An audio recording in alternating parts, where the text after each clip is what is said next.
María, buenas tardes. Muy buenas tardes, Julio. Gracias, María. ¿Cómo les fue ayer? Por favor, platícanos. Pues el día de ayer, como bien lo dices, estuvo el presidente de México, Andrés Manuel López Obrador, con todo su gabinete en la comunidad de Temacapulín. Esta comunidad pues está en los Altos de Jalisco y, como bien dices, junto con Acacico y Palmarejo, que son las otras dos comunidades, llevan 16 años luchando, resistiendo, proponiendo alternativas para una gestión integral del agua y oponiéndose a la presa del Zapotillo, que les amenazaba de dejarlos bajo el agua y de ser desplazados de manera forzosa. Pues el día de ayer, después de 3 visitas del presidente de México a este territorio, se establecen las bases y se concreta los acuerdos para que la presa El Zapotillo pues opere, pero sin inundación de las comunidades. Entonces, los pueblos obligan al Estado mexicano, en este caso le toca al presidente López Obrador, pues respetar su territorio, respetar su cultura, respetar sus costumbres, y este territorio, estas comunidades no van a ser inundadas. La presa quedaría, en su proyecto original era una presa de 105 metros de altura de cortina que dejaba bajo el agua 4.500 hectáreas, y además estas comunidades tan importantes y otras afectaciones en los Altos de Jalisco.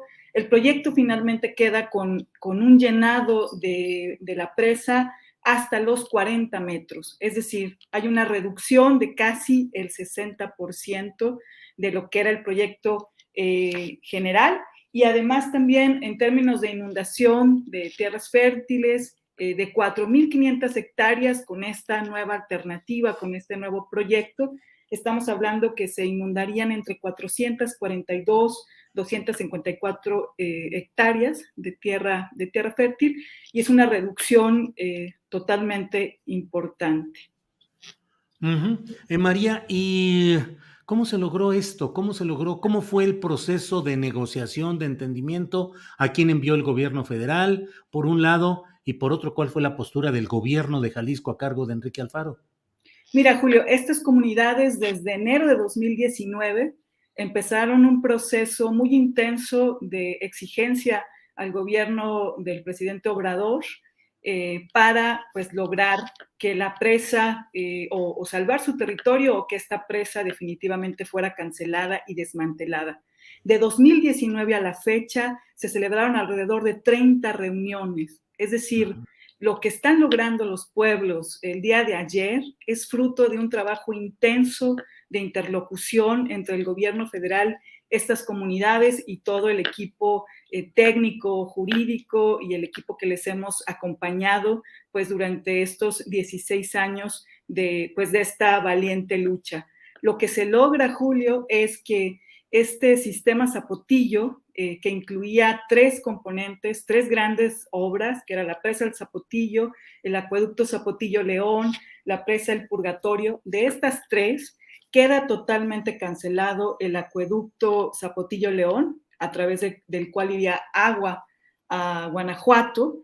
Y esta es una victoria muy importante, porque esa propuesta de acueducto o este megaproyecto estaba totalmente enmarcado en la privatización, en la mercantilización del agua y en la venta de agua en bloque a toda la industria automotriz, curtidora del Bajío.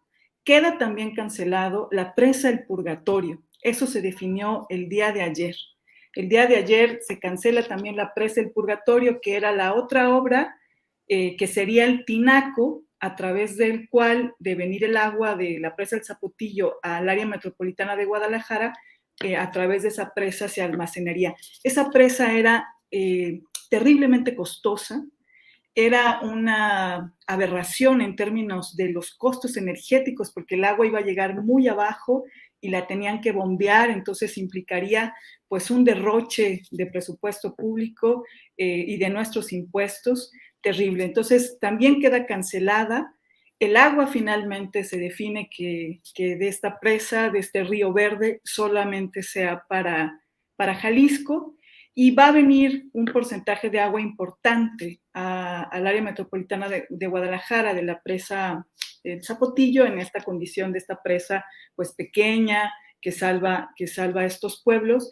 Y ahí hay una vertiente muy importante. Hay un compromiso presidencial de que el agua de la presa del Zapotillo solo va a ser para consumo humano y solo va a ser para las familias en la ciudad que no tienen agua o que más la necesitan. Hay un compromiso presidencial que se va a cuidar que el agua de esta presa no sea para los acaparadores del agua, no sea para la industria inmobiliaria, de la construcción o otros grandes corredores industriales aquí en la ciudad. María, hablas de una victoria, y yo lo entiendo, una victoria popular, una victoria de la resistencia que se ha sostenido en esta lucha que tuvo sus momentos también a la baja, en los cuales parecía que ya era inminente que se aprobara la construcción de esa altura de la cortina de la presa, con el consiguiente impacto de la inundación de estas tres poblaciones. ¿Es una victoria del presidente López Obrador junto con ustedes? Bueno, ayer ese tema fue algo que las comunidades reivindicaron, ¿no? Ujú. Esta victoria fundamentalmente es producto de las comunidades. Y eso los pueblos ayer lo dejaron claro. Dejaron claro que por 16 años han pasado por 3 administraciones federales, 3 gobernadores, y ya contarás todo el número de funcionarios públicos, y que lo que ha pasado aquí es gracias y producto a su lucha. Desde luego hay una voluntad política del presidente López Obrador que hace posible que esto suceda, pero también todo el trabajo con el gobierno federal pues ha sido un jaloneo, Julio.